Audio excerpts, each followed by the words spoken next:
those were all of the things that I did that helped me feel really prepared for taking that ATI comprehensive predictor, and I had no problems with it. I didn't have to retake it, and I really think that if you guys try out some of these tips, I think you'll be golden.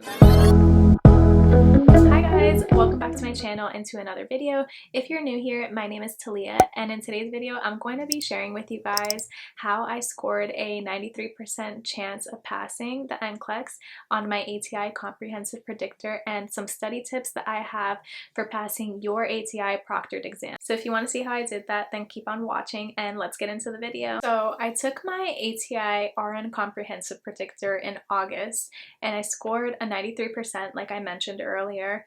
And I also got a total score of 73.3%.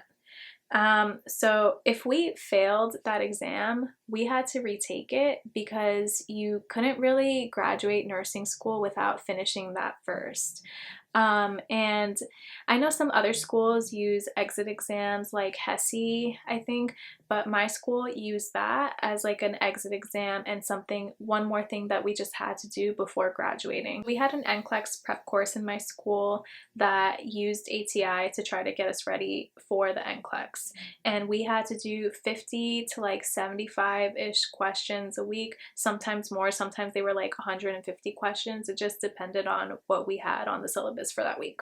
And then you needed to remediate anything that you got wrong on those practice tests, which really didn't help me that much because remediation was basically just writing what you got wrong on those tests and going back into the book and like writing down more facts based on what you got wrong.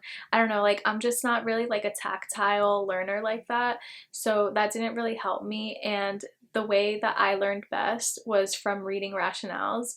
So that's why I decided to do what I'm about to show you guys in the video. So what I did was a couple of days before the exam, I did the ATI proctor assessment A and B, and these were like 100 questions each. So this helped me note my weak areas that I needed to improve on, like peds and OB and psych and stuff like that. Then a few days before my exam, what I did was I went into RN 3.0 on ATI, adaptive quizzes, and then I created an adaptive exam, picking questions from the hardest difficulty level available to pick from, and then I just made adaptive exams based on those weak areas that I noticed from when I did the practice exams earlier. And then as I was going through each question, I was reading the rationales not only for the questions that I got right, but also for the questions that I got wrong, because that was really important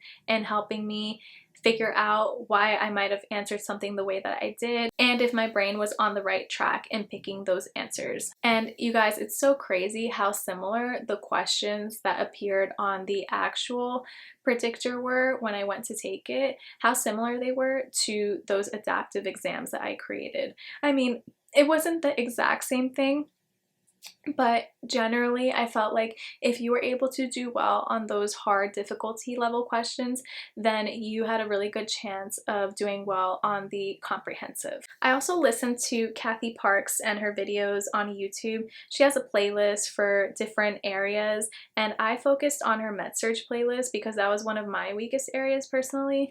So I just went through and tried to listen to as many of those videos as I could on procedures and areas that I was really struggling with, and that helped a lot to solidify that information. And she really condenses it and breaks it down into the very important things that you need to know for the exam. And then after all of that, if I was still having a hard time with it, I went back to the ATI Pink Review NCLEX book, and I just went through and tried to find the areas that I was still iffy about, look them up, and then write down anything that I didn't know from those areas. And that really helped it stick in my brain too, because I was really just focusing in on the gaps that were missing as opposed to doing remediation on general things. I felt like this was a more specific way of writing down the things that I didn't know. So those were all of the things that I did that helped me feel really prepared for taking that ATI comprehensive predictor, and I had no problems with it. I didn't have to retake it,